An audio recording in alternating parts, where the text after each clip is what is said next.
Welcome back to the Advanced Selling Podcast, the longest running sales coaching and training podcast history. I'm Bill Caskey. Bryan Neal here. Well, who was it the other day I was talking to? And he said, how long have you been doing that podcast? And I said, it's going to be 20 years next year. So let's not rush it. It's still 19 years. And they're like, 19 years? You guys must have hundreds of millions of subscribers and must be knocking down billions of dollars. I said, yeah, we kind of are. We are. Yeah, we keep that to ourselves, though. We're still private. We're still private. Yeah. So we're glad you've joined us. And if you haven't checked us out on LinkedIn, we would love for you to be a part of our LinkedIn group.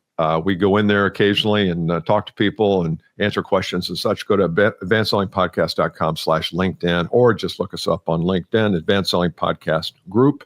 Be a member. You get nothing for it. We do not send you Christmas cards or money or gift cards or anything. Christmas is coming up. Oh boy, it's that time where we do the whole family, let's exchange name thing. Do you do that? Oh yeah. Exchange names? Oh yeah. We exchanged names for a long time. We don't anymore. We have a lot of Christmassy sorts of traditions. My wife's family does something cool. You exchange names, but no one makes a list or anything. And you have to creatively think of something for that person that you drew a name. Oh, I like that. I like that. It's nice. I like that. Because what it gets down to in our family is you just ask their spouse, what do they want? Totally. And so they get exactly what they want. And then the whole time leading up, you're like, oh, don't tell anybody whose name you have. Well, it doesn't matter because they're going to get what they want anyway. It's true. That's what my family does, like lists, like my parents are in their mid 70s and they still do a Christmas list. Very specific, not the cotton ones, the 50-50 polyester, like they'll put it in bold right Here's after. the UPC code. I'm just taking a picture of it. Yeah. Well, then you go to Amazon, just like ding, ding, ding, ding. That was funny. Even I don't know if you've been on a health journey your whole life.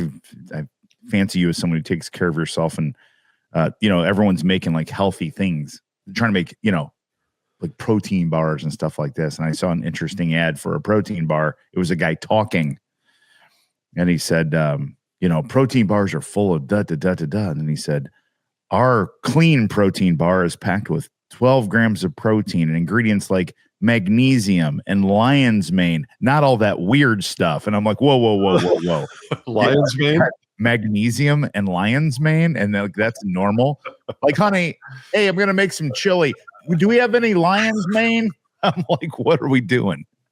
Like, oh, it's all weird. Isn't it all weird? Isn't lion's mane a mushroom? I think so. It's something. Yeah, it's like it's a psychosyllable, however you say that word. Oh yeah, psychosyllable. Yeah, and then I think I just thought it was funny that he's saying that magnesium and lion's mane are not weird ingredients. Yeah. No. I mean, I've read, growing up as a kid in the 70s and 80s, you read the cereal box.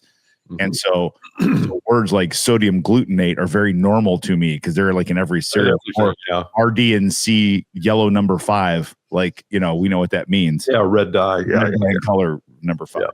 I just thought it was funny. It's funny. And it's just so funny how we do, back when my grandma cooked, like in the early 1940s, it was lard and sugar. Lard. Like that was it. It was pretty simple, and salt, Yeah, we went over to a friend's house here a couple of weeks ago, and they are very large people, and they are very nice people. And the lady is a fantastic cook, and she made lasagna. Oh. And I don't know what was in there, but whatever was in there was really, really good. I'll let you in. And I suspect it was lion's mane. Yeah, it was lion's mane. Magnesium. What do we have? A lot of lard. Lasagna. All right. Let's see. Okay. Topic today. Are we ready? Yeah, let's do it. Okay. I was talking to a client or a prospect, actually. He's now a client, but in the final call, and he was saying something that I didn't quite understand. And we've probably all been in that situation where I don't know whether he cut out. I just didn't get what he was trying to say. And so I stopped him. I said, hey, Robert, to say that again, I'm not sure I'm really grasping that. I don't know whether it was a cutout line. I don't know what it was, but say that thing again.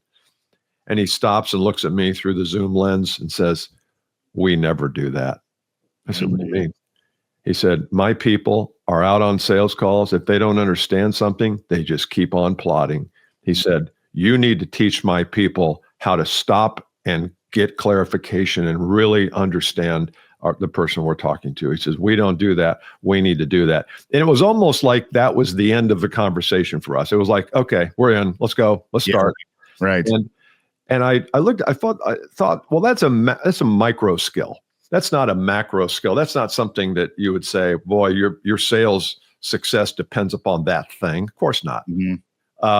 But these micro skills, these little tiny skills that occur in the sales process, or even when we shoot a video, just the little tiny things I think are important. And so we thought we would start today with distinguishing between macro skills, these big picture skills that you need to be successful, but not ignoring the micro skills. And we'll do that next episode. Yeah, this is a good way. We've never really framed this up this way, macro versus micro. We just sort of talked about them all in the same category. It's just like skills or things to develop. So I love this. Yeah. And I will say, and I'll come clean, I default to the macro, which is not good necessarily. It's good till it's not good, if that makes sense.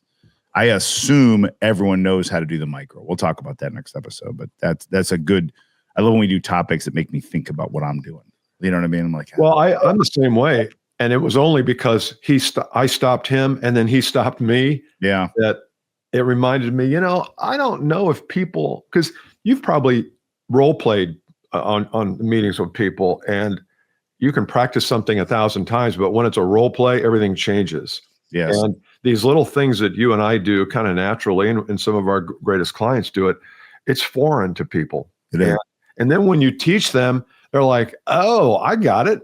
I can do that. And it's just like that level of inspiration. So I think there's a lot of inspiration in the micro skills. Yes. So anyway, let's start with macro today, and maybe we each pick a couple, and let's see if we can hammer through this. And we, when Bryan and I set up these calls, I don't send anything through AI. He doesn't. These are things that happen just in the pre-call. So we decided on this, so we don't have any kind of a script or outline. No, but I just did run it through AI, so I'm good now. Oh, good. Yeah, thanks. Can I start? Yeah. Macro skill, because you talk about this too, but I bet you would talk about this. I think one of the most underdeveloped and underutilized macro skills is planning, and broadly planning, but more specific planning that would include both outcome elements and behavior elements. So I think that's a macro skill that a lot of people don't have. People either don't plan at all. That's level 1. And then level 2, they get a little better and they're like, okay, I plan just my outcomes. Here's my goal I want for my territory. Here's my commission. Here's what I want. It's almost like vision boarding it. But what very few people do naturally is they don't plan behavior. They don't plan the how I'm going to get that, whether that's route planning, having it. I did an exercise with a group last week, and I asked them, it was a group of 105 sales leaders in the same room. These are sales leaders and good ones that have come to work on their game.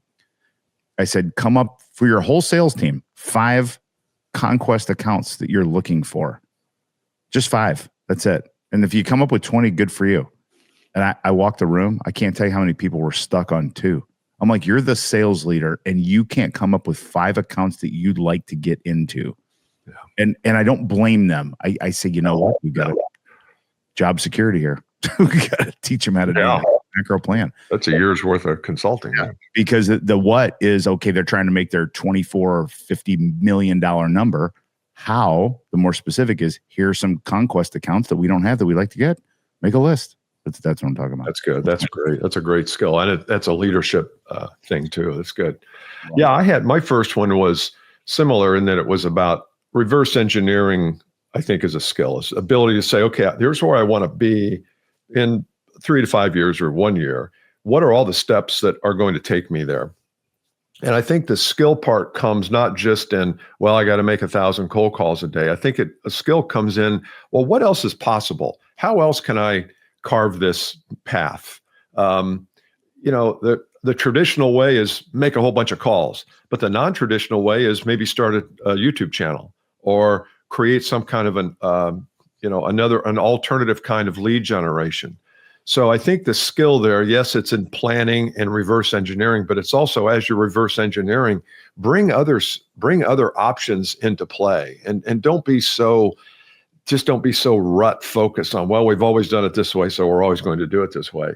And bring in things like AI and through digital technology. And there's all sorts of tools that we have available now that if you're not skilled at getting out of your old thinking and into possibility thinking, you'll never ever find. So there's really two skills. There's the planning skill, which you talked about, but then there's the, as I'm planning, the skill of dropping what you've always done and being willing to open and look up to other things. It's awesome. We had one of our clients, coaches, and guy named Josh Hauser. I can name him by name because he's in the business. And he made a statement last year at a talk he gave to some of our clients. I thought was really good. I'll paraphrase it, but basically the number one skill in the next 5 years is going to be your ability to unlearn quickly. Mm-hmm. And the people who can unlearn what they've learned in the past and let it go faster than others will win. Yeah. That's the concept. It's really good. I've been hearing that for 20 years, but it keeps right. more important to do. Yeah. I think so. That's right. That's really good. So here's what I call a macro skill. It's kind of boring, but it's the truth. I think sales leaders and salespeople, if you're listening to this, check yourself, could stand to develop the macro skill of understanding basic fundamental business financial acumen stuff. So do you know how to understand a balance sheet and an income statement from a CFO and understand how what you do impacts that thing, both from a cost standpoint and a return standpoint? That's a macro skill that a lot of salespeople don't spend much time developing. It's just a basic business math of their whatever they sell. That's great. And so you would call that what, financial analytical skills? Yeah, I'd say just basic, it could be a finance 101 for salespeople. Yeah. As simple as it is. It's like macro accounting in a way. It's just, Yeah, you don't need to get into like really specific, difficult to understand ratios and things like that, but just a common sense understanding of, okay, your cost of what you sell is going to hit the expense side. Yeah. And it's a cost, and it's going to hit then their margins, both gross and net. And then it's going to add things. What's it going to add? It's going to add asset value. It's going to add cash flow, all those things. Just generally. I love that. I think that's so good. I know we had a colleague of yours on our podcast here a few months ago, and that was really good. And because if we keep saying you got to call higher, you got to call on people who manage the money inside a company, because if you're selling a large ticket thing, it's going to have impact somewhere in the company on costs or on revenue or on profit. And if you don't know how to have that conversation because you don't understand the things you just talked about, Bryan, you won't go there. If you're uncomfortable with the conversation that could erupt, you're not even going to get there. That's great. That's so true. You'll just avoid the whole thing. If you're, I love that phrase. If you're uncomfortable with a conversation that might erupt, you won't even go. You won't even go there. Because your vulnerability is too high. And exactly. Trust me, I've been there, and I'm still not. I mean, I can have a conversation about gross profit margin and expense and EBITDA and things like that. But in terms of, but I don't think you need to know everything there is to know about that. I just think you have to have a good understanding. Yep. Yeah.